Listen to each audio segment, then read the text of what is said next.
Payshanba kuni Xitoy tashqi ishlar ministri Wang Yi va Angliya tashqi ishlar ministri Raab telefonlashgan bo'lib, ikki taraf Afg'oniston vaziyati, ikki davlat munosabati va boshqa aloqador temalarni muzokara qilgan.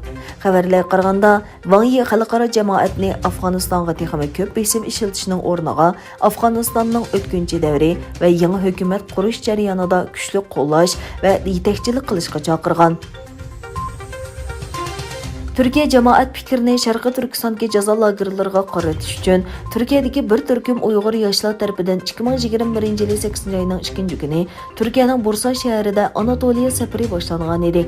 Bursada 4 kunlik tashviqot faoliyati va rasm ko'rgazmasidan keyin guruh a'zolari Konya, Qaysari va Adana shaharlarida namoyish, imzo to'plash va rasm ko'rgazmasi qatorliq faoliyatlarni o'tkazib, Turk xalqini mazlum Sharqi Turkistonliklarning faryodlariga sukut qilmaslikka chaqirdi. Bu faoliyat Turkiyaning har qaysi joylaridagi xalq va ommaviy tashkilotlarning qo'llashiga erishmoqda. Afg'oniston davlat futbol komandasining mohiri Zogi Anvarining Kabul aerodromida Amerika aeroplanidan tushib ketib qazo qilganining biri ekanligi o'tirg'a chiqdi.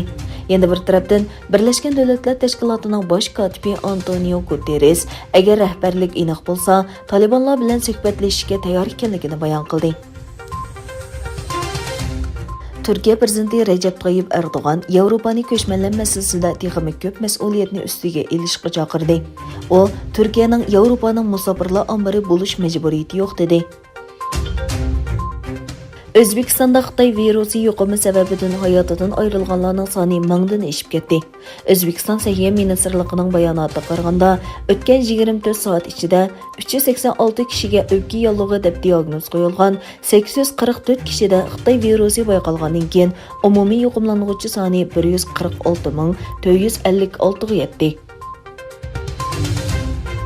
Shimoliy Afrika dengiz qirg'og'idan Ispaniyaning g'arbiy janubidagi Kanari orlig'iga bormoqchi bo'lgan 40 qonunsiz ko'chmanni elib mangan kema Atlantik okeanda cho'kib ketib, 39 odam hayotidan ayrildi.